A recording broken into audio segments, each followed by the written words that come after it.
It is time for part 2 of our Gemini season, two-part series here on the Expedition to Soul podcast.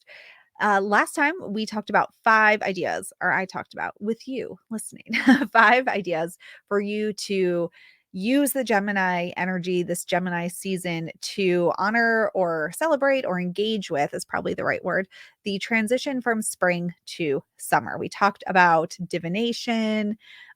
We talked about doing mirror work. Gemini is this beautiful, curious sign, curious and explores duality and this double nature to everything. Everything has two parts to it. Everything has an inner and an outer, and Gemini is here for it. All right, so today we're going to do 5 more ideas for Gemini season, so let's get to it. If the word witch makes you feel full of power and excitement, if you love personal development but loathe boring love and light conversation, if a sexy combo of witchery and inner work piques your interest, you're in the right place. Welcome home, Magic Maker, and welcome to Expedition to Soul, the podcast brought to you by the Sisters Enchanted.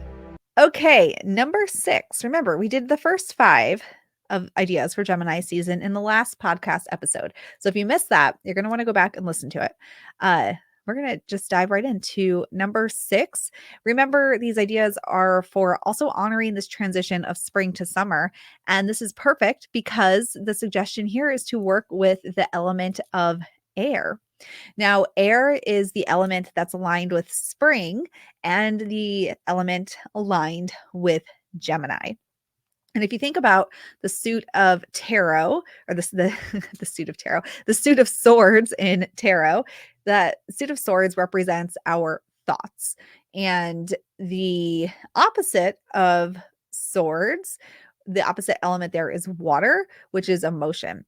So we see in the suit of swords, these more like what we might say feel harsher, kind of more negative type of imagery in the cards. There's a lot of like head in the hands or stabbing through the heart, stabbed in the back kind of energy in the swords. But the opposite is the suit of cups, which is fun, and it's love and like abundance and an abundance of love and emotion. And so what we have here is this dual nature to our thoughts. Are we focused on these negative, self-defeating thoughts, or are we shifting our energy to fill our cups, right? So with Gemini energy and the transition from spring to summer, we can really look at the element of air as this reminder to come back to our thoughts and question how we are thinking about ourselves, how we're thinking about life each and every day. Because once we get into summer, that's the fire element, and that's transformation, that's release and transformation. Think of burning it down to transform into something brilliant and amazing. So, what thoughts can you recognize during this season that need to be flipped, that need to be shifted to like overflowing abundance sort of thoughts, and that can be transformed, transmuted in that summer fire energy? So, working with exploring the element of air, meditation, also just having fun with air. It's the perfect time of year to fly a kite, to blow some bubbles, to do breath work, to even like a hike and get your breath moving if you're able to do that and that feels good for you. Whatever works for you, but really tapping into that feeling of air, the playfulness of air, the mystery of air. Air is very playful. Think of a a breeze that takes a leaf and makes it dance along the ground or something. That playfulness that we can insert into the harsh thoughts we might have about ourselves or our life. All right. The next idea is to journal on your dreams. So here again, we have that air, we have thought, but remember that Mercury in Germany, why can I not talk? Remember that Gemini and Mercury are aligned. And so this is that internal subconscious communication that you're having. And we see that dual nature there again, your waking thoughts versus your sleeping thoughts. thoughts, your unconscious things that are happening through your mind when your mind is just free to roam when you're sleeping at night versus the thoughts that you are consciously creating during the day. So, keeping a dream journal during this liminal space between spring and summer and in Gemini season, that's a perfect sort of activity to do right now. And then again in the fall, as we enter the watery months and we transition from summer to fall or even fall to winter, that liminal space, that's another great time to do some dream journaling. I mean, any time is a good time, but if you're like, well, what time of the year? These transition spaces from one season to the next, these liminal spaces, beautiful for that. All right, learning something new. Who doesn't like to learn something new? And I think that as we enter spring, for so many of us, we have this energy of like, yes, I can walk outside again. The weather is nice and I can open my windows. But then this initial zest that we have to enter the world sort of wanes.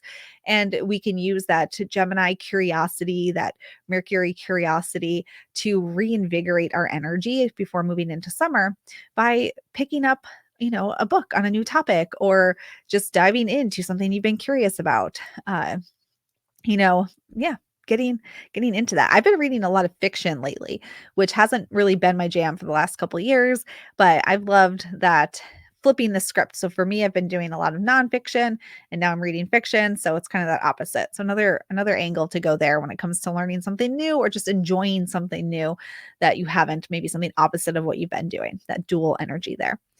Of course, we are going to have the summer solstice, which happens right at the end of Gemini season, the beginning of Cancer season.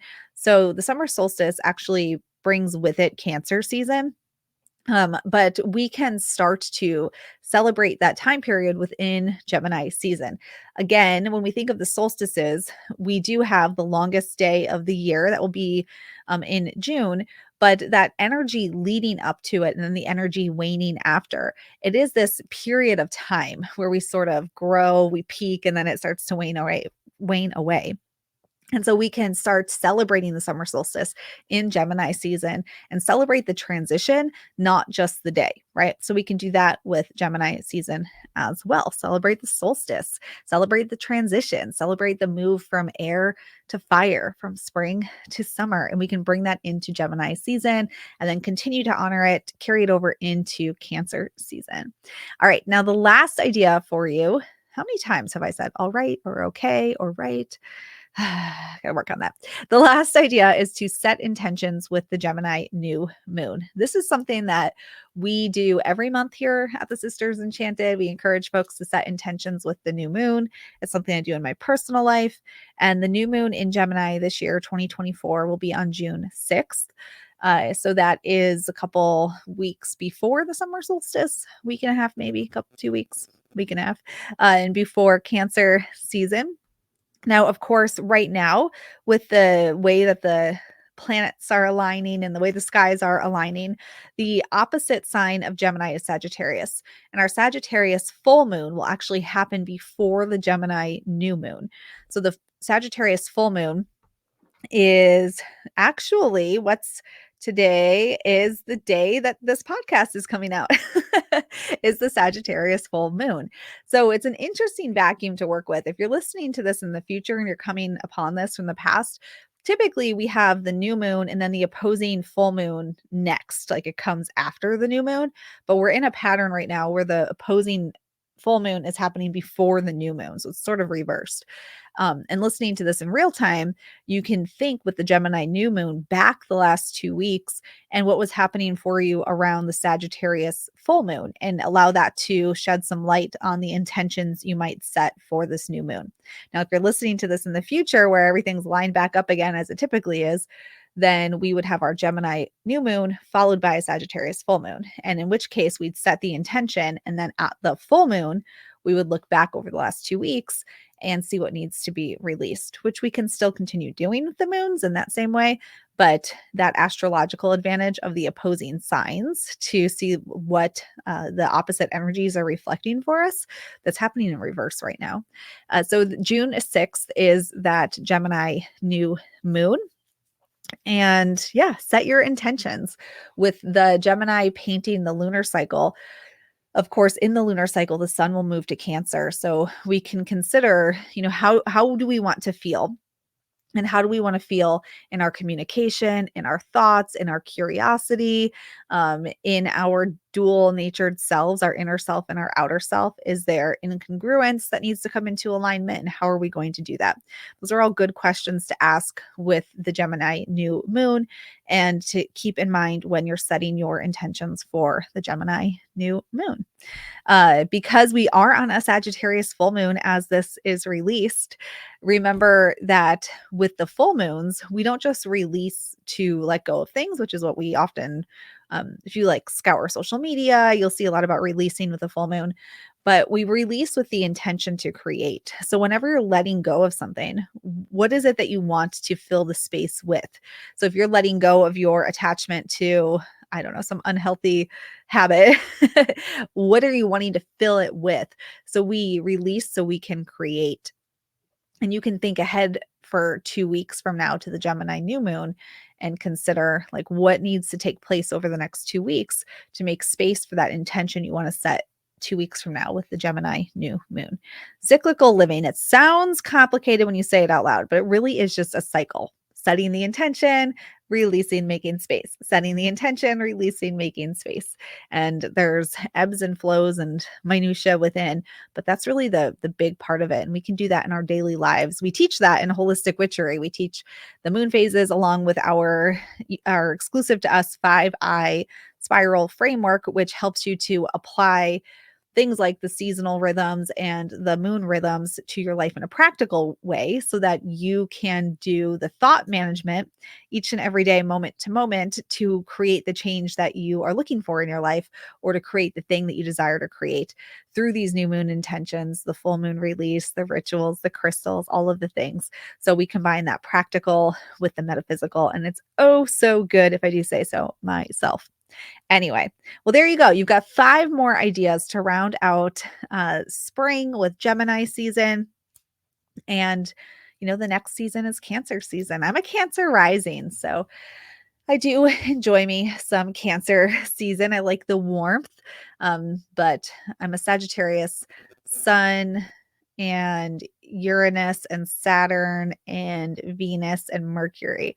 So I really like Sagittarius season, the opposite of summer, moving into the end of fall, beginning of winter. So the opposite of now is my favorite time of year. But I do like the energy that comes with Cancer season. And I'm looking forward to deepening into Gemini season this year myself. As I mentioned in part 1 of this, Gemini is one of those signs that I sort of have always glazed over because probably because it's in my 12th house in astrology. And so I'm like, oh, that can stay hidden in my 12th house. And I'm just not really like tapped into it. So I'm excited to put some of these into action myself and deepen my connection to Gemini season as well. All right. Well, that is it for today. I'll see you on the next podcast. If you want to join us in our program, if you want to learn more about yourself, do shadow work, create a rhythm in your life, work with the moon phases, if you want to understand astrology, if you want to understand your mindset, your shadows, and just create this life that's brimming with magic, consider joining us in Holistic Witchery. You can find out more at holisticwitchery.com. And until next time, I hope that you have an enchanted rest of your day ahead. If you love the podcast, be sure to leave us a rating or a review. That helps us to get the word out about all we're doing here at the Sisters Enchanted. Thanks for being part of our community, and we'll see you in the next episode.